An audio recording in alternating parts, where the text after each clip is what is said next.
And welcome back. This is World Talks here on TVP World, coming to you live from Warsaw. I'm Jastrzębska.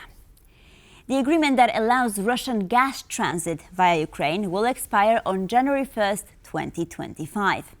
However, the share of Russian gas in Hungary's imports is at 47% and Slovakia is almost 90%. Fico and Orbán have been holding meetings with foreign counterparts to try and secure continued access to supplies.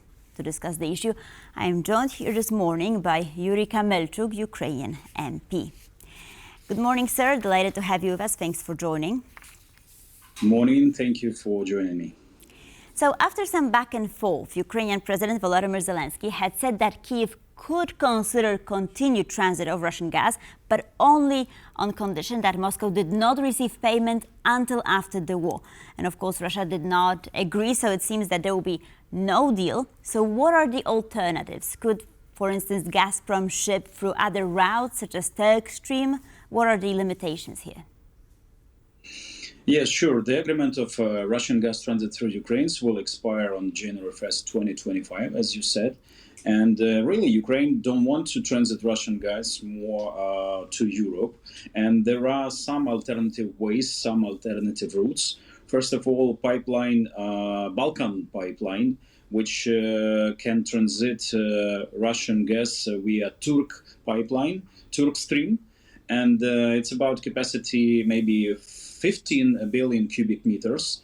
It's not enough maybe for all Europe needs, which now have Russian gas up to 11%, I think, and up to 15%, which can be not so much like was before in 2021, because before that it was about 40% that Europe needs Russian gas, now only 15.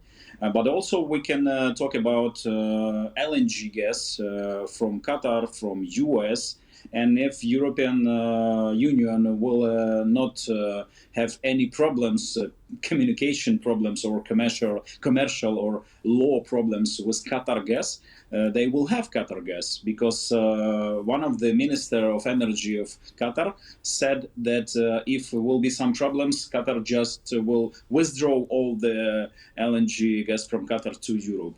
I think US will be happy of that, but some European countries which don't have enough gas storages will have maybe price increasing for this moment. All right. But I mean, Ukraine still earns around 1 billion in transit fees per year from the Russian gas transit. So how significant is this amount, and is it the kind of money that Ukraine is willing to lose? Will that make an impact or not? For now, this is not important for Ukraine, because we have enough financial aid from our international partners, of course, including European Union, including Poland, UK, US. So this quantity of money is not very important for Ukraine, especially from Russia, because it's one of the most moral problem for Ukraine not to help Russia to earn money from Europe and not to get any money from Russia, because now we are at the war. So we don't want this bloody Russian money, and of course we don't want that Europe will continue to help Russia earn some money. And I think it was about 30 billions during last year. It was about 30 billions dollars from Russian suppliers, from gas, Russian suppliers, yes. Right. So, I mean, speaking about these amounts, so according to Reuters calculations, Gazprom's total pipeline gas exports to Europe by all routes in 2024 were 32 BCM, and a year earlier it was around 28, right? So in 2023 it was 28, and this was the lowest level since the 1970s, right? But then it increased in 2024. So why this uptick? What happened there? I think it's a problem of the price, because all the countries, such like not all the countries, but I mean Slovakia, Hungary, and Austria want to have a minimum price of the gas. for future elections. They think about future elections, because if the price will rise, they will not get any votes in the future elections, especially Orban or Fico. They are afraid of it, because they know the problem that was in Ukraine many years before, also with Russian gas prices, which actually helps Russia to manipulate with Ukrainian old powers, with Ukrainian government many years ago. And after that, we get revolution, and then after that we get invasion to Crimea, and now full-scale invasion. Right. I mean, speaking about prices, I mean, they rallied in 2022 to record highs after the loss of the Russian inputs. But then, I mean, nowadays it's not so significant. I mean, the volume, right? So even if everyone will have to resign from these inputs, it would not be a significant hit, right, for the economy. Yes. So could Europe do more to perhaps pressure Slovakia and Hungary? Again, about the prices. So the price will not rise at this period of time, because EU gas storages now filled up to 95%, and it will be not a problem for any heating companies or hot water or something like this. And I think the pressure for Slovakia, Hungary, and Austria, it only depends on some not commercial issues, but moral issues, because every dollar, every euro which come to Russia from European Union helps to send more rockets to Ukrainian civilians, to Ukrainian hospitals, schools, and that's only things.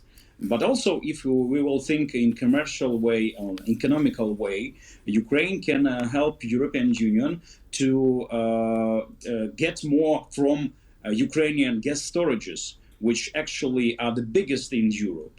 And if we will have normal air defense systems for not only all the country, but also for those gas storages, we will be the one of the biggest, one of the best partners for European Union for gas supplies. And also, if we will open new gas storages in Ukraine, we will be the biggest partner, not only which can help with Turk Stream or Balkan Stream. We can send our Ukrainian gas, and also in the future it will be hydrogen from Ukraine to Europe, which actually is very interested for European Union, which start to build new pipelines for hydrogen.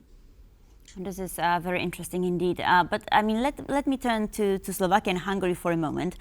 Fico went to Moscow to negotiate something with Vladimir Putin. He has been criticized widely for this move. But what do we know about what has been established? Actually, I don't know what is established. I think he's tried to halt the price for Russian gas to Slovakia, and then I think Fico want to ask maybe Ursula von der Leyen to hold the agreement between Ukraine and European Union to transit Russian gas. But still, we don't see any additional agreement for this. So I think it will not help. Maybe also Fico tried to make new agreement to send Russian gas through the Turk Stream, through the Balkan Stream, or maybe he tries to find some ways to get Russian LNG gas, maybe through other ports, maybe through Romania or Greece or Italy. I don't know. Maybe it will help also. Okay, so now let's turn to Hungary, right? Because in October, the largest Hungarian oil and gas company, MOL, announced a deal with Lukoil to resume the transit of Russian oil to Hungary through Ukraine, right? So basically by buying Russian oil on the Belarus-Ukraine border, MOL takes ownership of it before it reaches Ukraine, right? So sort of trying to somehow manage this issue. And then Orbán is said to be considering a similar move when it comes to Russian gas. So do you think that this is a possible measure that could be introduced? I don't think so, because also it depends on the transit through Ukraine. You need to know also that Ukraine now controlled city of Sudzha in the Russian Kursk Oblast, where is controlled gas point of transit to European Union. And it's not an issue that we can use against European Union, actually against Hungary or Slovakia or Austria. But I think until the Russia will send Russian gas to Europe and European will send European money to Russia, we will not agree for this new agreement of transit. Okay, so you don't think that they could use this loophole and make the gas sort of Hungarian, right, before it reaches Ukraine, and that won't happen? Yes, that won't happen. Yes. Okay. So let's also talk a little bit about Austria, right? Because in November, Russia's Gazprom exports ceased supplying gas to Austria's OMV, right, under this long-term contract. So do you think that a possible decrease in the volume of imports of Russian gas could also happen in Hungary and Slovakia, that they could manage? Because, I mean, Austria manages because they have 90%, they had, right? I mean, at least in November, they announced 90% of gas stored, right, for future needs. So how does the situation look like here, I mean, or could look like? I think they only can gain more transit through Balkan stream. That's only the way, and also LNG terminals. Actually, I need to say that Ukraine had before the full-scale invasion, we had a project of LNG terminals in Ukraine, and also cooperating projects with Baltic states and Poland, which still can get gas from Qatar to European Union.